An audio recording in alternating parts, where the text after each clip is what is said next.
maka kita minta supaya tetap sistemnya terbuka. Nah, kalau mereka memaksakan, mungkin orang-orang itu akan minta ganti rugi. Paling tidak mereka kan mengurus SKCK segala macam itu ada biayanya. Dan kepada siapa ganti rugi yang mereka minta? Ya, bagi yang memutuskan sistem tertutup. Bayangkan kalau 300.000 orang itu minta ganti rugi, dan kalau dia berbondong-bondong datang ke MK, agak gawat juga MK itu. Bukan kita minta, kan mereka kemarin itu daftar gitu. Daftar itu undang-undang yang berlaku sampai sekarang itu sistemnya terbuka, jadi mereka nggak salah. Sampai dengan pendaftaran kemarin, sistem yang berlaku adalah sistem terbuka.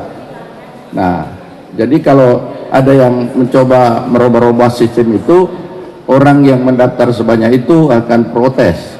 Dan kita tidak suruh, karena mereka kehilangan hak konstitusionalnya untuk dipilih. Ya kan, kalau dia dengan sistem tertutup, dia tidak bisa dipilih. Yang dipilih partai politik. Itu persoalannya. Ini bukan kita mengada-ngada, itu realitas yang ada berdasarkan konstitusi dan undang-undang yang berlaku saat ini. Itulah yang kira-kira yang akan kami sampaikan. Nanti untuk ada pertanyaan-pertanyaan, kami akan bergilir antara para politik akan menjawabnya. Sedikit saja, saya kira ini penting ya, tidak posisi kita berhadapan-hadapan dengan MK, tidak, bahwa ini aspirasi murni. Jadi jangan sampai MK itu mengangkangi aspirasi rakyat. Ini kan representasi dari aspirasi rakyat, maka sikap negarawan itu dituntut sekarang MK. Dan yang kedua, sudah berapa kali orang menggugat Presiden threshold, selalu bahasa MK itu open legacy pembuat undang-undang. Sama saja dengan sistem pemilu. Jadi kalau sampai MK memutuskan hal yang berbeda dengan putusan tahun 2018, artinya MK sepertinya main dua kaki. Di Presiden threshold mereka mengatakan open legal policy pembuat undang-undang, karena itu menyangkut Presiden threshold. Di sistem pemilu kenapa itu sepertinya mau diacak-acak gitu. Saya kira, tapi kami berkeyakinan MK akan tetap komitmen dengan putusan tahun 2018, tetap proporsional terbuka. Sedikit saya tambahkan bahwa kita semua punya komitmen atas terselenggaranya pemilu tepat waktu 2024, ya, tidak ada penundaan. Nah, semua prosedur pencalekan dan pembinaan yang dilakukan semua partai politik itu mengacu kepada orientasi proporsional terbuka. Seperti Partai Gerindra terdiri dari banyak sekali unsur, ada prajurit, purnawirawan, ada petani, ada aktivis seperti Habibur Rahman ini, ya kan, ada nelayan. Semua ingin kader-kadernya ditempatkan di daftar caleg dan bersaing secara fair, punya kesempatan yang sama. Nah, kalau dibikin sistem proporsional tertutup, maka akan ada permasalahan yang amat besar soal memilih siapa yang akan mendapat nomor urut 1. Nah, itu jadi kalau dipaksakan perubahan orientasi dari terbuka menjadi tertutup, semua partai punya masalah yang sama, bukan hanya di DPR RI, tapi di DPRD provinsi, kota, dan kabupaten. Itu masalah yang sangat besar. Bisa-bisa banyak sekali orang yang mundur sebagai caleg, sehingga tahapan pemilu bisa terancam. Yang kita inginkan komitmenkan untuk terselenggara tepat waktu bisa terancam, bisa terganggu, dan jangan sampai tertunda, gitu kan, kalau dipaksakan menjadi proporsional tertutup. Karena itu kita sangat berharap ini sudah sangat clear, sudah sangat-sangat jelas, ya, aspirasi masyarakat baik secara formal diwakili oleh kami di sini 8 fraksi, maupun teman-teman pantau di media sosial maupun media massa, mahasiswa, petani, buruh, semua menyatakan ingin proporsional terbuka, ya, tidak proporsional tertutup. Saya pikir, ya, apapun yang disampaikan Pak Denny Indrayana kemarin, apakah itu benar-benar informasi yang bocor ataukah memang belum ada keputusan, yang kita khawatirkan bukan itu. Yang kita khawatirkan jangan sampai ini proporsional tertutup. Mungkin itu dari saya. Terima kasih. Saya pikir komitmen kita sama, tidak hanya fraksi Partai Demokrat, seluruh fraksi di parlemen hari ini mengingatkan kepada hakim-hakim MK yang mulia dan terhormat agar mereka dapat memutuskan yang terbaik untuk bangsanya. Yang bisa mengganti undang-undang per hari ini seperti yang diamanatkan undang-undang juga salah satunya ya parlemen dan pemerintah. Open legal policy yang juga telah disampaikan oleh kawan-kawan juga merupakan satu keniscayaan sehingga tidak bisa diciptakan norma baru yang kemudian dapat membuat kegaduhan lanjutan yang juga berimplikasi kepada proses teknis lapangan dan juga teknis persiapan pemilu yang juga bisa dirasakan kesulitan oleh partai politik lainnya. Diskusi ini adalah diskusi sudah hampir 4 bulan dan kami mendorong mengingatkan kepada hakim-hakim MK agar tetap konsekuen dan melihat time frame waktunya agar kita fokus untuk bagaimana ke depan bisa menyelenggarakan perhelatan demokrasi yang beretika, yang jurdil, transparan kepada seluruh masyarakat ini berjalan dengan sebaik-baiknya. Tentu rumor atau diskusi ini jangan dikesampingkan karena kalau tidak kami ingatkan terus-menerus, testimoni dari Profesor Denny itu adalah pengingat supaya kita tidak tertidur di saat kita semua sedang berupaya berkompetisi secara sehat, berkawan, karena beda pandangan di parlemen sudah sangat biasa. Saya pikir kami Partai Demokrat, fraksi Partai Demokrat sebagai oposisi yang juga sangat kritis, tetapi kita juga ingin mendukung cara-cara proses demokrasi perundang-undangan yang sesuai dengan norma yang berlaku. Demikian yang bisa saya sampaikan. Sekali lagi fraksi Partai Demokrat dengan tegas mengatakan kami mendukung sistem proporsional terbuka. Kita tidak ingin mendapatkan calon-calon anggota DPR RI seperti memberi kucing dalam karung, karena saya yakin wajah-wajah di depan kita ini wajah-wajah yang layak untuk dipilih, yang juga diperkenalkan untuk melanjutkan perjuangan kita di masa yang akan datang. Sekian. Siapa lagi? Nah. Ya, terima kasih. Saya dari fraksi Partai Nasdem. Saya kira apa yang disampaikan teman-teman kami sangat setuju.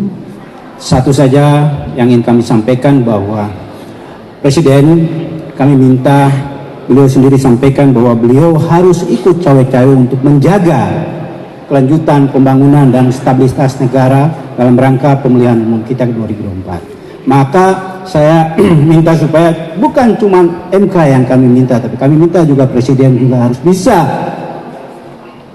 mendukung apa yang menjadi harapan dari masyarakat. Ini bukan harapan kita, ini harapan dari masyarakat untuk pemilu ini bisa secara terbuka karena itu adalah hak rakyat.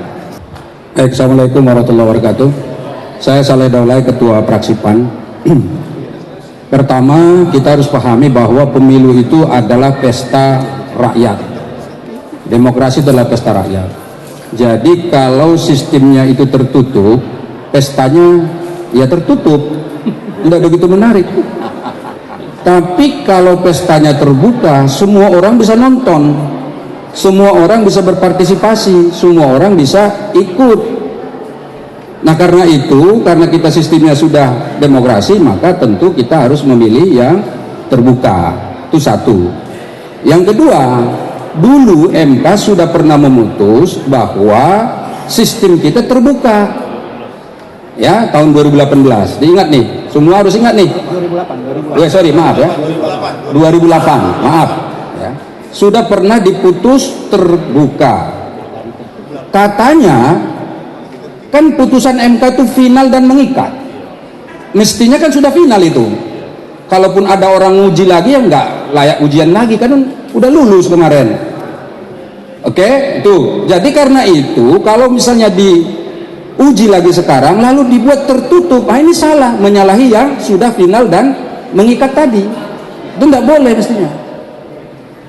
Itu yang kedua. Yang ketiga, kalau sekarang terbuka ini kan sah, sudah 3 kali pemilu nih. 3 kali pemilu kita terbuka.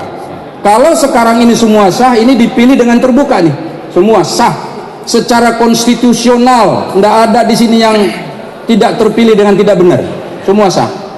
Lalu nanti diputus misalnya, andai kata ya, diputus dengan tertutup, maka bagaimana status kami yang sudah duduk 2 kali 3 kali ini di sini DPR? Apakah ini tidak sah? Karena kami pakainya sistem terbuka, ya kan? Mestinya kalau sudah yang ini terbuka ini sudah sah, mestinya yang akan datang tetap terbuka juga supaya hasilnya sah. Kalau nanti misalnya andai kata putusan MK itu mengatakan 2024 terbuka, 2029 tertutup, ini juga salah putusannya. Kenapa? Kenapa? Karena yang terbuka dianggap benar, yang tertutup dianggap benar juga nanti 2029. Yang mana yang benar? Sementara orang datang ke pengadilan untuk mencari kebenaran. Benar nggak kan? Orang datang ke pengadilan nyari kebenaran. Kalau misalnya dua-duanya dianggap sah, berarti kan kenapa kita tidak ambil saja yang terbuka?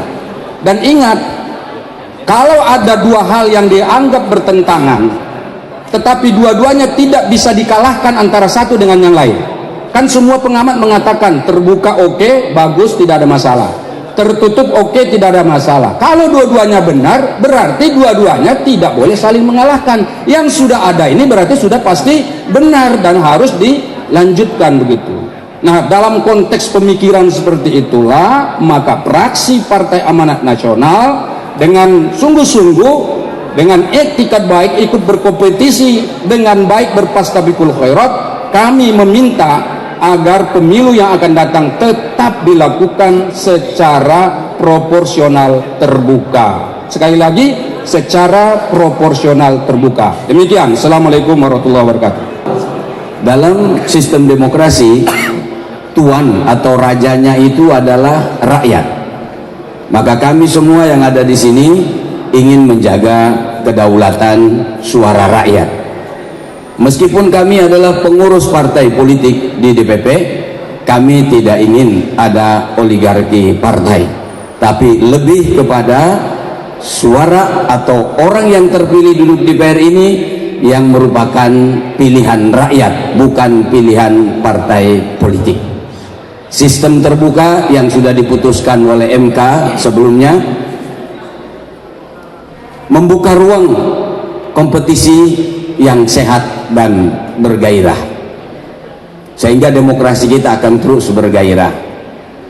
Saya kira itu tambahan dari fraksi PKS.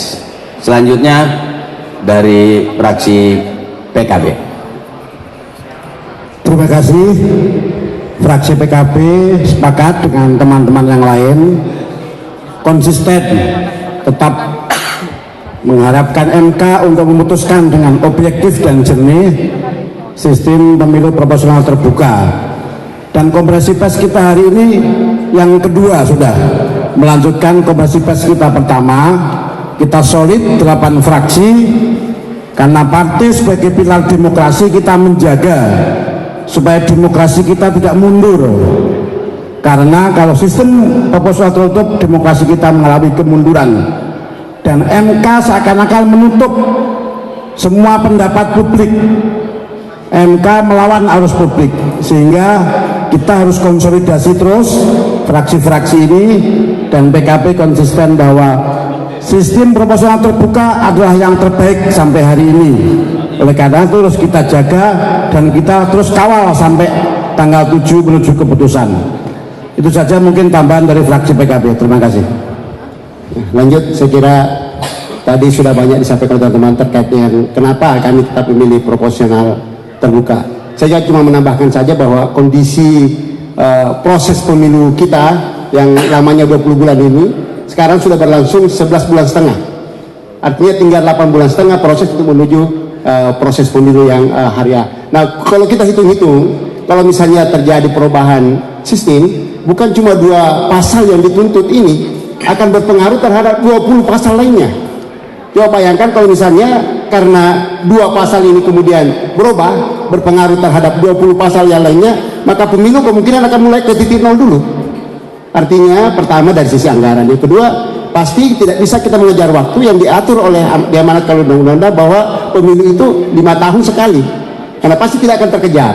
Ini salah satu pertimbangan kita, sehingga kita meminta apa yang sudah diputuskan oleh MK pada tahun 2008 itu tidak akan berubah lagi, karena memang putusan MK itu selalu final dan mengikat. Artinya tidak boleh lagi ada putusan yang berbeda setelah diputuskan oleh MK, dan kami yakin MK tidak akan mengambil keputusan yang berbeda dengan apa yang sudah diputuskan. Itu saja. Makasih. Assalamualaikum warahmatullahi wabarakatuh. Oke, saya kira ya cukup ya, cukup. Ya, sudah jelas, sudah gamblang. Ada mau tambah silakan. Ya, jadi kita tidak akan saling memamerkan kekuasaan. Ya, cuma kita juga akan mengingatkan bahwa kami ini legislatif juga punya kewenangan. Apabila memang MK berkeras dan memilih, kami juga akan menggunakan kewenangan kami. Ya, begitu juga dalam konteks budgeting. Ya, kita juga ada kewenangan. Mungkin itu.